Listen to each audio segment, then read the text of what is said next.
Drums and voices rise in unison, weaving a melody of joy and unity. Feet stamp the dusty ground, sending clouds into the golden sunlight as villagers whirl and clap to the rhythm. The air is alive with laughter, and the smell of roasted yams and spiced stew mingles with the faint scent of blooming marula trees. In the center of the square, a towering structure stands, a pedestal holding the sacred pot adorned with carvings of ancestors and symbols of protection. The elders approach solemnly, their robes brushing the ground as they chant words passed down for generations. Hands raised, they lift the pot for all to see, its polished surface glinting like a beacon of harmony. The crowd cheers, but the weight of reverence anchors their joy. At the edge of the gathering, a hooded figure moves like a shadow, their steps too quiet for the celebration. Eyes dart beneath the veil, scanning the crowd with intent. A child stumbles into their path, and they pause.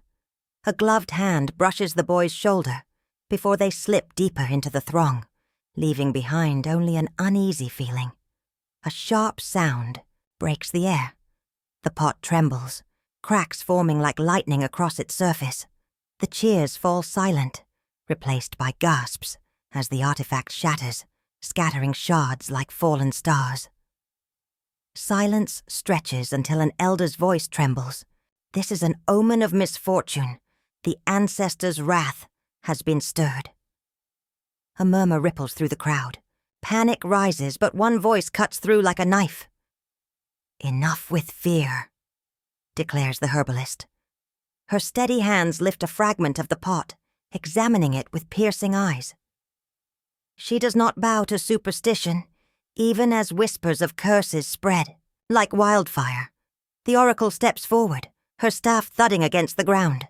"Break the pot, break the balance," she intones. Her voice echoes with a foreboding weight, drawing every gaze to her weathered face. That night, a scream pierces the stillness. A mother runs through the village, calling her son's name. Doors open, lanterns flicker to life, but the boy is gone. The villagers gather in a swirl of fear and suspicion. "The stranger," someone hisses. "They vanished after the pot broke." "No, it was the ancestors," another cries. Voices rise, sharp and accusing, tearing the unity of the day to shreds. The herbalist stands apart, her gaze fixed on the forest beyond the village. "Enough," she says, her voice calm but unyielding. "I will find the truth." Her eyes narrow, determined. The dark trees seem to beckon as she steps forward, leaving the chaos behind. Whispers linger like smoke in the air, curling around the name of the herbalist. Her bold words at the festival have unsettled the village, and now voices murmur disapproval behind closed doors. She challenges too much. She has no husband to guide her. But she moves through the market with quiet confidence, her basket filled with roots and leaves. The stairs do not slow her step. Her hands work to heal. Her voice speaks for reason, but the weight of her independence isolates her. By her side, her son dances along the path, his laughter breaking through the tension. He gathers stones, skips ahead, and questions everything with an unshakable curiosity. "Why do the elders fear the pot?" he asks. His innocence is a light in the growing shadows of the village. At the council gathering, the elders speak with heavy voices. They recount the origin of the pot, its carving said to hold the prayers of ancestors, its surface imbued with the blessings that shield the village from evil. The pot's power is sacred, one declares. To break it is to anger the spirits. The griot steps forward, his voice trembling as he begins to sing of ancient curses. His words weave a tale of betrayal and wrath, of villages consumed by famine and disease when the ancestors were disrespected. The crowd listens in silence, their unease deepening. The leader of the council rises, his stern gaze sweeping over the villagers. "This curse is real," he says. "We must tread carefully, obey the traditions, or we will all pay the price." Younger voice breaks the stillness. "Are we chained by fear?" The council turns to the young member, whose eyes burn with defiance. "Perhaps the pot was just a pot." Gasps ripple through the gathering. The elder slams his staff against the ground. "Enough! You question the ancestors. You question the village." Away from the council, she gathers the shards of the pot, her fingers brushing the jagged edges. Something feels wrong. The cracks are too clean, too deliberate. Her mind races as she recalls the hooded figure who vanished in the chaos. The crowd's panic was loud, but that silence, that quick disappearance, was louder. At home, her son watches her carefully. "Why do you look worried?" he asks. She hesitates before answering.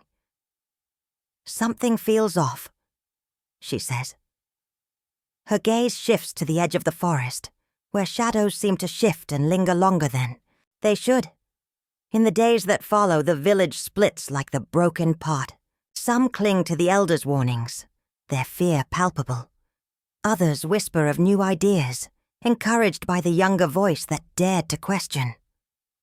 Suspicion spreads as lines are drawn, and the once unified community begins to fracture. Her determination hardens. She looks toward the forest, where the answers seem to lie hidden among the trees. Darkness falls heavy, and the village wakes to the sound of a mother's cries. Lanterns light the paths as neighbors gather, their faces pale with fear. Another has vanished, leaving no trace but a single overturned stool near an empty bed. "They're being taken," someone whispers. "Nyamekye has awakened," another mutters. The name spreads like a curse, and the elders tighten their grip. On their staffs, Amma listens from the edge of the crowd, her son clinging to her side. "The spirit doesn't take without reason," she murmurs under her breath, her eyes scanning the faces for the missing pieces of truth. Back at her home, she packs her tools and herbs into a satchel. "You're staying with the neighbor," she tells her son, brushing his cheek. He protests, but she silences him with a steady look. "I won't let them take you." The forest looms ahead, its shadows deep and unmoving. She steps inside, her breath quiet, her ears sharp for any sound. In a hidden alcove, she finds markings carved into stone, symbols she's seen before but never understood. The tale begins to unravel in her mind. "The pot was more than a blessing," she whispers. "It was a seal." Her thoughts are interrupted by the snap of a branch. A man steps forward, his bow slung over his shoulder. His grin is sharp, his movements deliberate. "You shouldn't be out here alone," he says. "Neither should you." "I'm not here to hunt animals," he replies, his voice low. "I've been watching. You're not afraid to question what others won't. Maybe we can help each other." Reluctantly, she accepts his help, though his eyes carry secrets of their own. Together they seek out the elder who has withdrawn from the village, a keeper of stories too dangerous to share. The old man sits by a fire, his hands trembling as he speaks. "The ancestors were not always kind," he says. "They punished those who defied them. The pot was not for protection. It was to lock away their wrath." Her pulse quickens. "And now it's broken."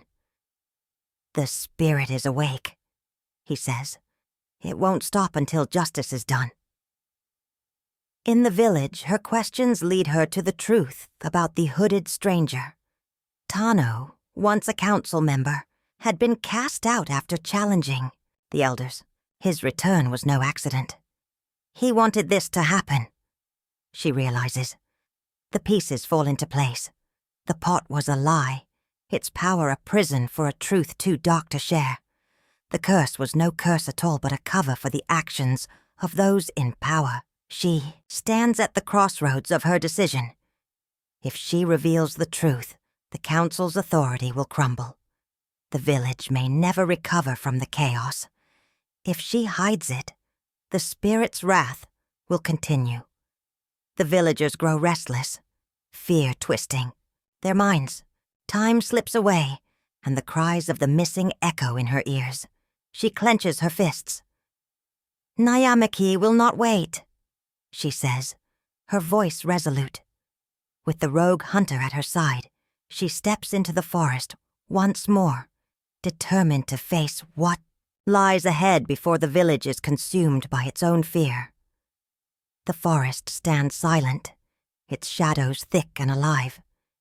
Each step feels heavier than the last as they move deeper, the air thick with an unseen energy. Vines glow faintly, pulsing like veins under the skin of the earth.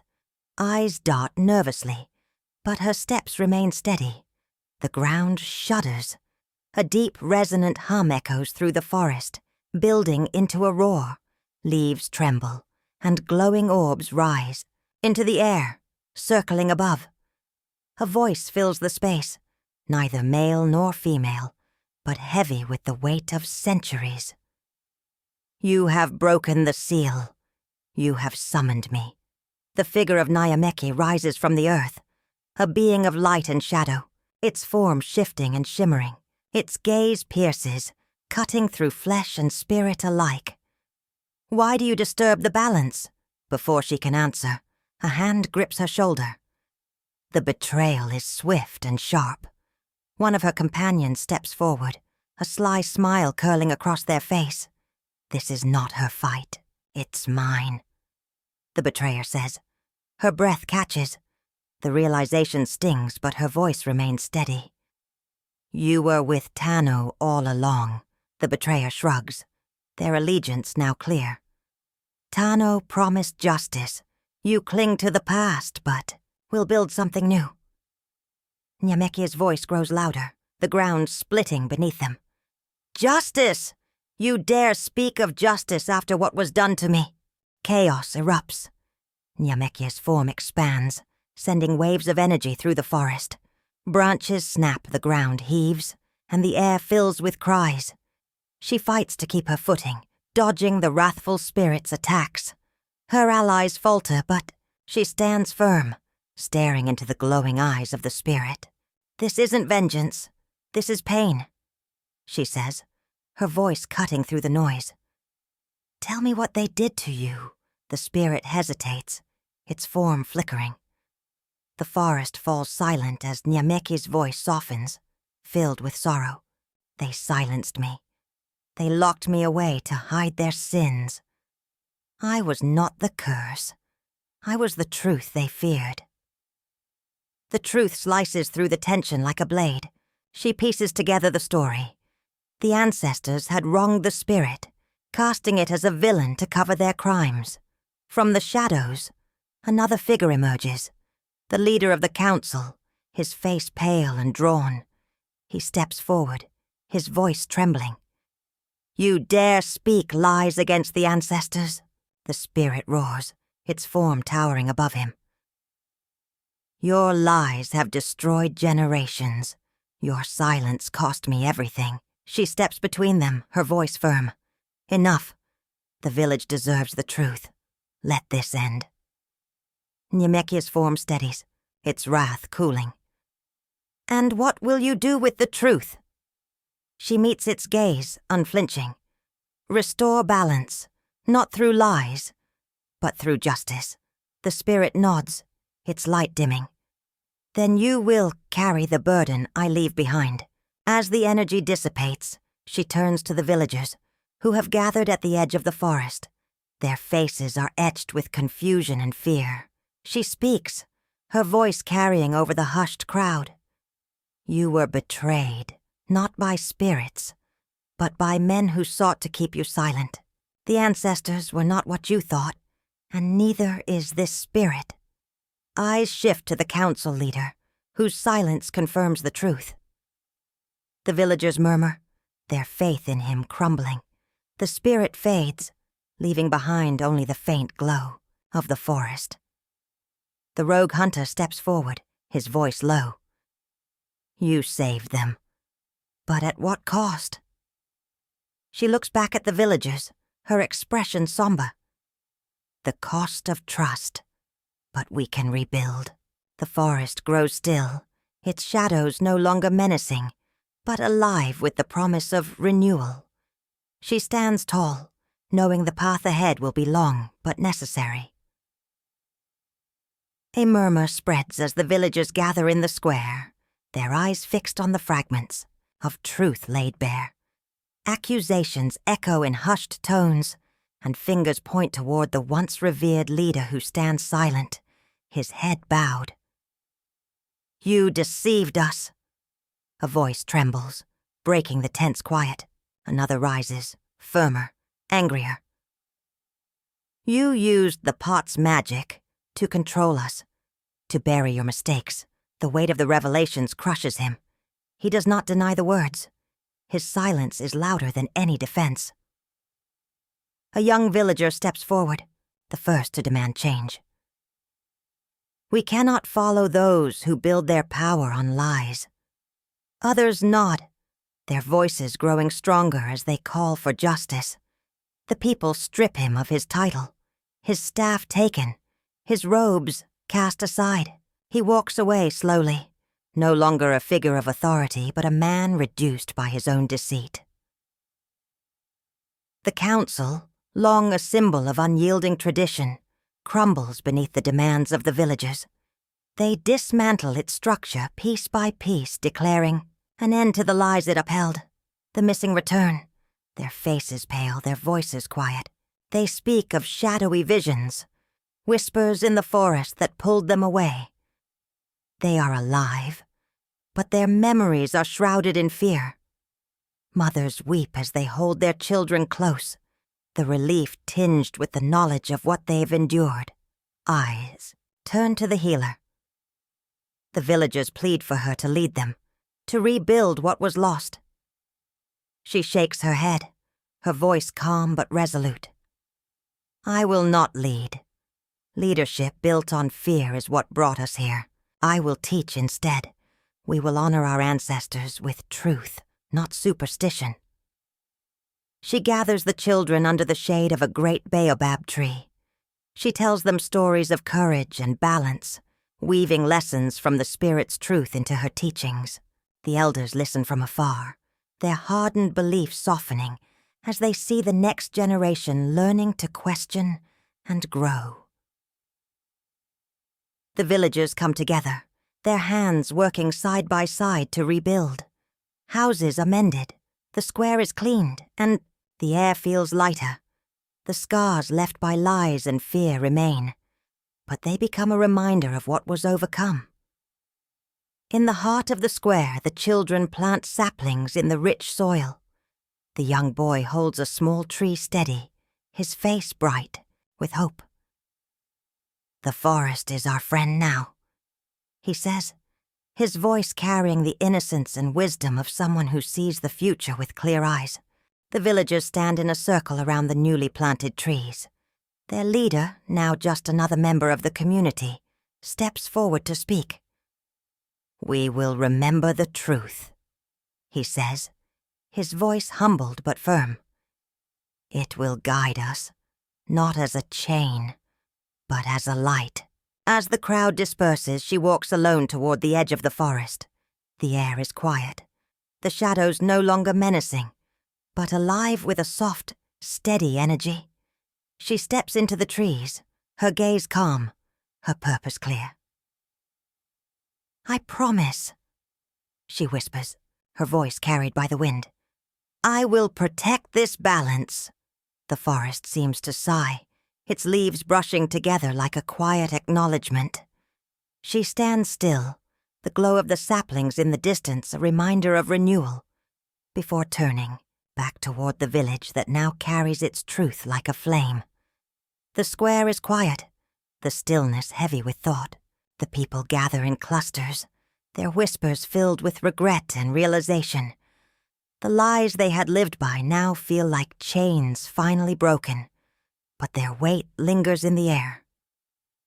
We trusted too much. Someone says softly. No, we didn't. Question enough. Another replies. The healer steps forward, her eyes sweeping across the faces that have turned to her for guidance.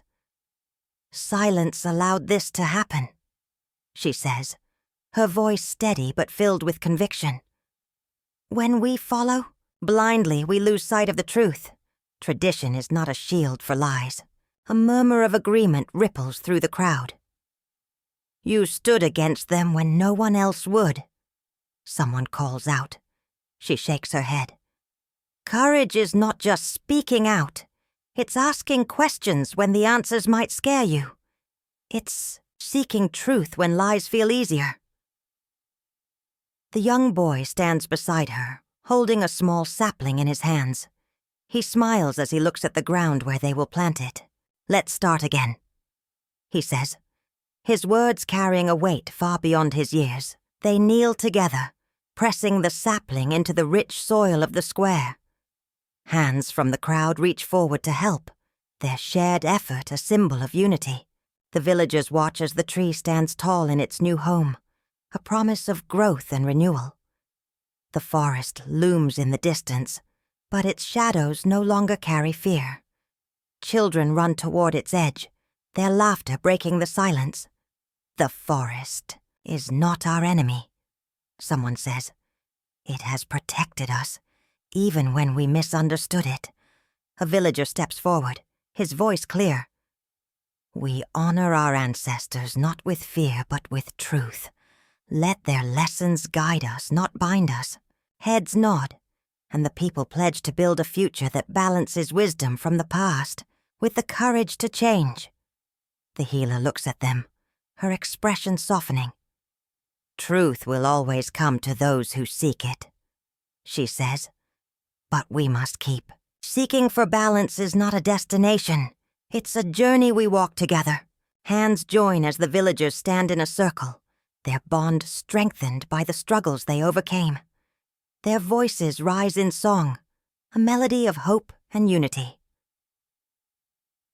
The healer steps toward the forest one last time, her gaze calm and her spirit steady. She whispers to the air, her words carried by the breeze. Balance is restored, but I will protect it. The forest sighs in response, its leaves rustling like a quiet promise. She turns back to the square, the sapling behind her glowing faintly in the moonlight. The people look at the tree, then at each other. This is our legacy, someone says. A legacy of hope, growth, and truth. As the night settles, the village begins its next chapter.